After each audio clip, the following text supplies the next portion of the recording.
कैसे हैं आप सभी? मुझे आशा है कि आप सभी अच्छे और खुश होंगे। चलिए आज हम पढ़ते हैं पाठ 10 लाल बहादुर शास्त्री। सबसे पहले पढ़ते हैं पाठ परिचय।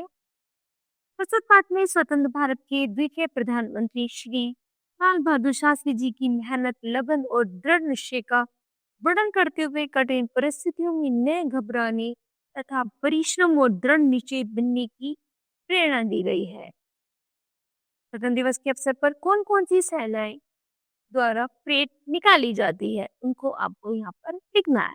करते हैं इसकी शुरुआत। संसार में बहुत कम ऐसे व्यक्ति हैं जो केवल अपने बारे में न सोचकर दूसरों के बारे में सोचते हैं, दूसरे के दुख को अपना दुख समझते हैं।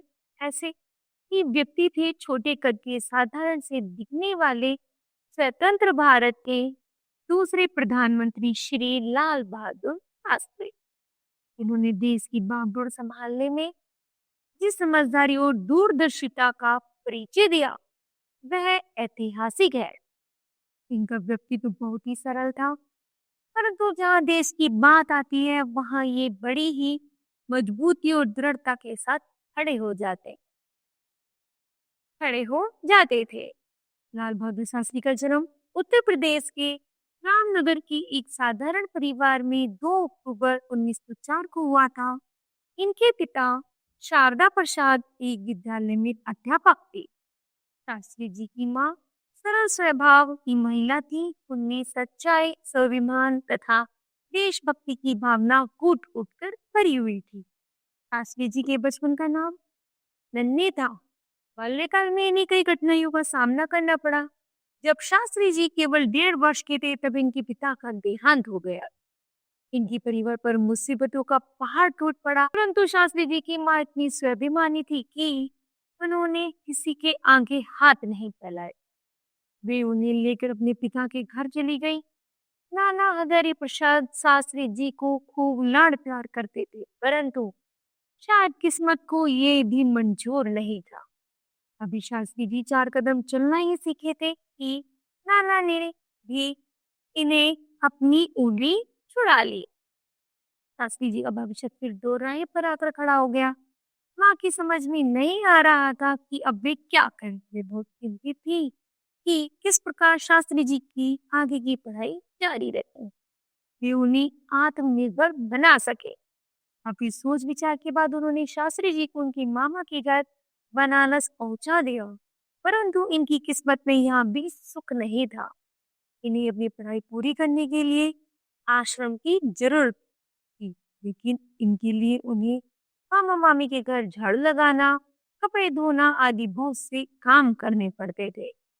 माँ शास्त्री जी को सिखाती, हार ना मानना ही जिंदगी का दूसरा नाम है। जिंदगी में अगर सफलता प्राप्त करनी है तो उसके लिए परिश्रम करना आवश्यक है। माँ की इसी सीख ने शास्त्री जी को विपरीत से विपरीत परिस्थितियों से स्वयं को निकालने की ताकत और बुराई को पीछे छोड़कर अच्छाई के साथ आगे बढ़ने की सीख दी। एक बार की घटना है, कक्षा में गुरुजी ने अंग्रेजी भाषा का पाठ पढ़ाने के बाद बच्चों ने गृह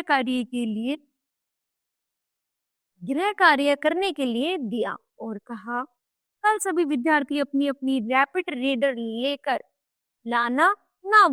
रैपिड रीडर लाना ना भूलना। मैं हर बच्चे की उस किताब पर निरीक्षण करूंगा। जो विद्यार्थी वह किताब लेकर नहीं आएगा उसे सजा दी जाएगी। गुरुजी की बात सुनकर लाल बहादुर उदास हो गए। तभी उनके एक सहपाठी गोलू ने पूछा, लाल बहादुर तुम इतनी उदास क्यों हो?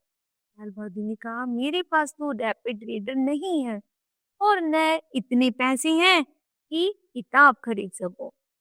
लाल बहादुर ने कहा, मित्र क्या तुम मेरी मदद करोगे? गोलू बोला, हाँ हाँ मित्र, बताओ मैं तुम्हारी क्या मदद कर सकता हूँ। लाल बहादुर ने कहा, तुम मुझे आज अपनी किताब उधार दे दो, मैं उसकी नकल उतार कर कल तुम्हें वापस दे दूंगा। अगर तुम भूल गए तो गोलू डरते डरते बोला। लाल बहादुर पूरे विश्वास पूर्वक बोले, नहीं मित्र, मैं नहीं भूलूंगा। मैं तुम्हें विश्वास दिलाता हूँ कि मेरे कारण तुम्हें कोई परेशानी नहीं हो। मैं किसी भी तरह रात में काम कर लूंगा। गोलू बोला ठीक है ले जाओ, परंतु ये ध्यान रखना कि यदि तुम भूल गए तो हम दोनों मुसीबत में पड़ जाएंगे।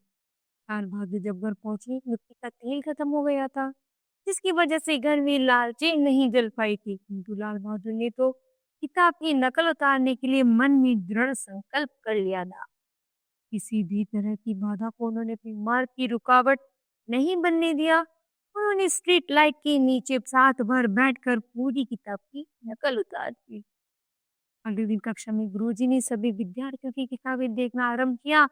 जब वे लाल बहादुर के पास आए तो बोले, लाल बहादुर तुम्हारी किताब कहाँ है? लाल बहादुर अपनी कॉपी दिखाकर बोले, सर सर वह मेरी। गुरुजी गुस्से से बोले, सर वह क्या लगा रखा है? मेरे सवालों का जवाब क्यों नहीं देते? चलो मेरी कक्षा से बाहर निकल जाओ। तभी गोलू खड़ा होकर बोला, सर यह रैपिड रीडर ही है। लाल बहादुर के पास किताब खरीदने के लिए पैसे नहीं थे, इसलिए इसने मुझसे किताब लेकर रात भर में पूरी किताब इस कॉपी में लिख ली। गोलू की बात सुनकर गुरुजी ने दांतों तले उंगली दबा ली। उन्होंने लाल बहादुर की कॉपी उठाकर देखी तो उनका गला भर आया। लाल बहादुर के सिर पर हाथ फेर कर बोले, बेटा मुझे तो बर गर्व है। अगर तुम्हें किसी भी चीज की आवश्यकता हो, मेरे घर का दरवाजा तुम्हारे लिए हमेशा खुला है।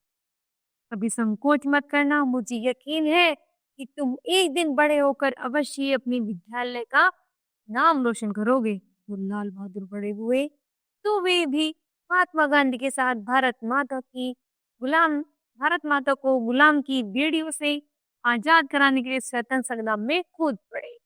गांधी जी ने जब 1920 में असहयोग आंदोलन चलाया तो लाल बहादुर ने भी उनमें बढ़ चढ़कर भाग लिया।